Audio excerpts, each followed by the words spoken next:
Yes, sir. Okay.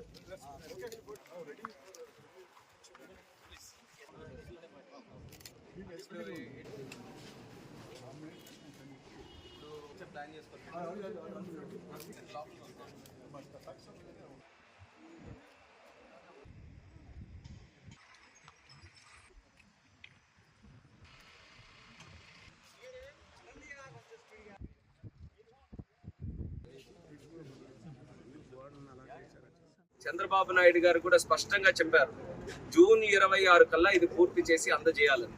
దానికి అనుగుణంగా time lines అన్ని కూడా మార్చుకొని ప్రతి ఒక్క కార్యక్రమంలో కూడా స్పీడప్ చేసి ఈరోజు కార్యక్రమాలన్నీ కూడా చేస్తున్నాం. దేశంలో కూడా వస్తున్నటువంటి 3 అద్భుతమైన గ్రీన్ఫీల్డ్ ఎయిర్పోర్ట్, ఒకటి నవీ ముంబై ఎయిర్పోర్ట్ ముంబైకి అదనంగా వస్తుంది, అలాగే జేవర్ నోయిడా ఇంటర్నేషనల్ ఎయిర్పోర్ట్ ఢిల్లీకి అదనంగా వస్తుంది, మరొకటి ముఖ్యమైనటువంటిది మన భోగాపురం ఇంటర్నేషనల్ ఎయిర్పోర్ట్. ఈ 3 ఎయిర్పోర్ట్లు కూడా మన దేశం తాలూకా రూపురేఖలు మార్చే స్థాయిలో అద్భుతంగా ఎక్కడికక్కడ నిర్మాణం జరుగుతున్నాయి. మరి ఇది కూడా మరొక సంవత్సరం కాలంలో ఇది కూడా పూర్తి చేసి జాతికి అంకితం చేయబోతున్నాం.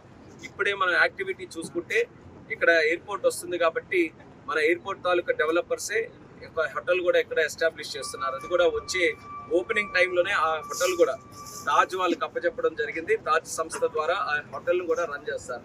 అలాగే చుట్టుపక్కల కూడా మనం చూసుకుంటే చాలా వరకు ఎకనామిక్ యాక్టివిటీ క్రియేట్ చేసే విధంగా స్కూల్స్ అదనంగా కొత్త స్కూల్స్ రావడం, లేకపోతే హోటల్స్ రావడం, లేకపోతే అదర్ సర్వీస్ ఇండస్ట్రీస్ ఆల్రెడీ ఇప్పుడిప్పుడే భోగాపురం చుట్టుపక్కల కూడా అన్ని ప్రాంతాల నుంచి కూడా ఇక్కడ ప్రజలు వచ్చి ఏదో ఒక రకంగా ఒక కార్యక్రమం చేయాలని ఉత్సాహంగా చూస్తున్నారు.